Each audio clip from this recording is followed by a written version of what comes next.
Era uma tarde de vento moderado, as nuvens esparsas e o céu límpido davam uma sensação de tranquilidade, mas no coração de dois irmãos americanos havia algo muito maior prestes a acontecer. No entanto, antes de entender o que esses homens ousaram fazer, é preciso voltar um pouco no tempo, mergulhar nas mentes daqueles que, ao longo dos séculos, sonharam com algo inimaginável, conquistar os céus. Como pássaros que flutuam pelo horizonte, o desejo de voar é antigo, mas quem seria capaz de transformar o impossível em realidade? É isso que você descobrirá assistindo ao vídeo. Mas antes de iniciarmos essa história, já se inscreve aí no canal e ativa o sininho para não perder os próximos conteúdos.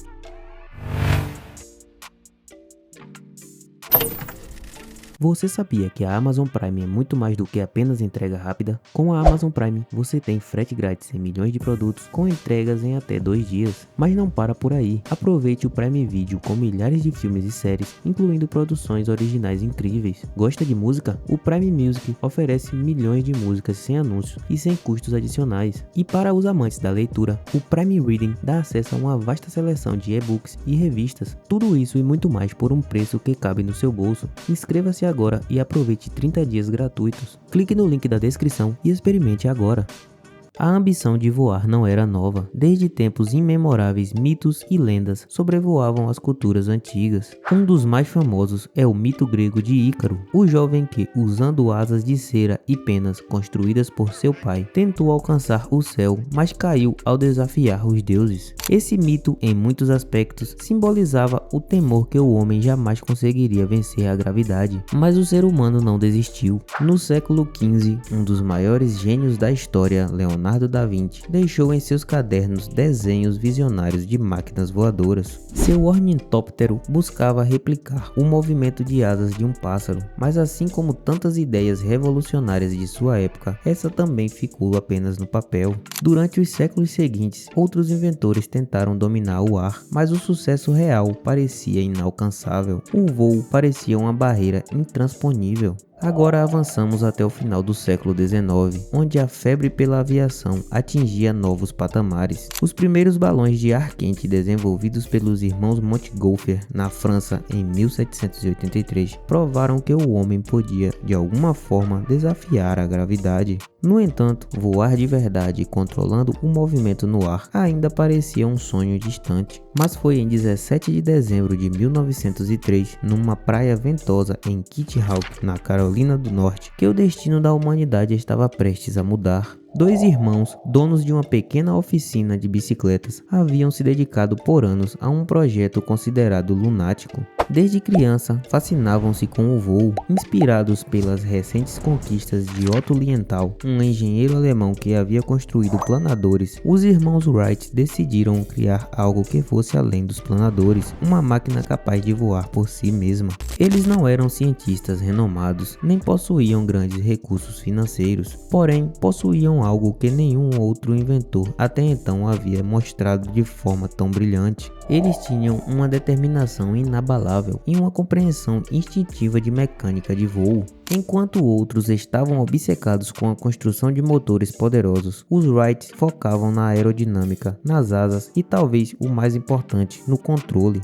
Após anos de experimentação, a dupla criou um planador que, ao contrário dos anteriores, permitia o controle eficaz em todas as direções. Isso era crucial, pois qualquer máquina voadora que não pudesse ser controlada seria perigosa. Com esse controle, eles se aproximaram cada vez mais de seu objetivo. Finalmente, em 1903, eles adicionaram um motor leve ao planador. O Flyer, como foi chamado, era uma aeronave biplano com uma hélice traseira movida a um motor a gasolina de 12 cavalos de potência. Mas havia algo essencial naquele projeto. O segredo não estava apenas na máquina, mas no espírito incansável dos irmãos. No amanhecer daquele dia, Orville Wright subiu no assento do piloto. O motor roncou e o Flyer começou a deslizar pela areia, impulsionado por ventos fortes. De repente, algo milagroso aconteceu. As rodas deixaram o chão. Orville permaneceu no ar por apenas 12 segundos, mas naquele breve momento algo extraordinário havia acontecido. Pela primeira vez na história, um ser humano controlava uma máquina mais pesada que o ar, movida por um motor que voava. E o mais impressionante ainda estava por vir. Naquela mesma manhã, Wilbur e o outro irmão pilotou o Flyer por mais de 59 segundos, cobrindo uma distância de 260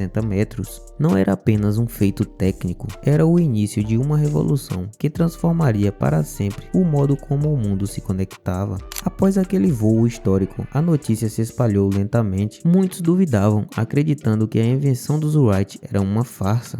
Durante meses, os irmãos trabalharam em segredo, refinando seu projeto e realizando voos cada vez mais longos. Quando finalmente revelaram ao mundo sua invenção, a era da aviação estava oficialmente inaugurada. Enquanto os Wright trabalhavam em silêncio nos Estados Unidos, do outro lado do Atlântico, em Paris, um brasileiro estava prestes a escrever seu nome na história da aviação de uma forma igualmente impressionante. Alberto Santos Dumont, um fascinado pela ideia de voar desde a infância, dedicou sua vida a explorar os céus, primeiro construindo dirigíveis e depois uma máquina que seria capaz de voar por conta própria. Santos Dumont já havia conquistado a admiração mundial ao pilotar seu dirigível número 6 em torno da Torre Eiffel em 1901. Seu espírito aventureiro e sua confiança inabalável em suas invenções o levaram a criar anos depois o 14 Bis, um avião com uma estrutura única e que se distinguia por uma inovação fundamental. Ele não precisava de uma rampa para decolar, diferente do Flyer dos Wright, que dependia de um sistema de catapulta.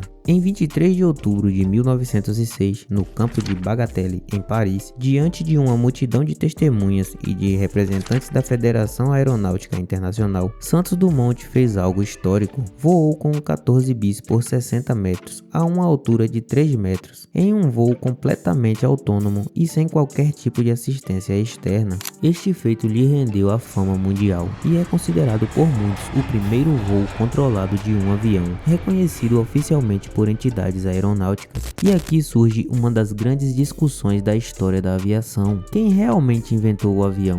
Embora os Wright tenham voado 3 anos antes, seu feito foi realizado de maneira mais discreta e sem grande público ou reconhecimento imediato. Já o voo de Santos Dumont foi amplamente documentado e assistido por diversas testemunhas, tornando-se o primeiro voo registrado oficialmente. Essa controvérsia sobre quem foi o verdadeiro pioneiro da aviação persiste até hoje. Os defensores dos irmãos Wright argumentam que seu Flyer foi, de fato, a primeira máquina mais pesada que o ar a voar, enquanto os partidários de Santos Dumont sustentam que o 14 bis foi o primeiro a realizar um voo público e sem a necessidade de uma catapulta para decolar. Na essência, ambos contribuíram de maneira crucial para a evolução da aviação.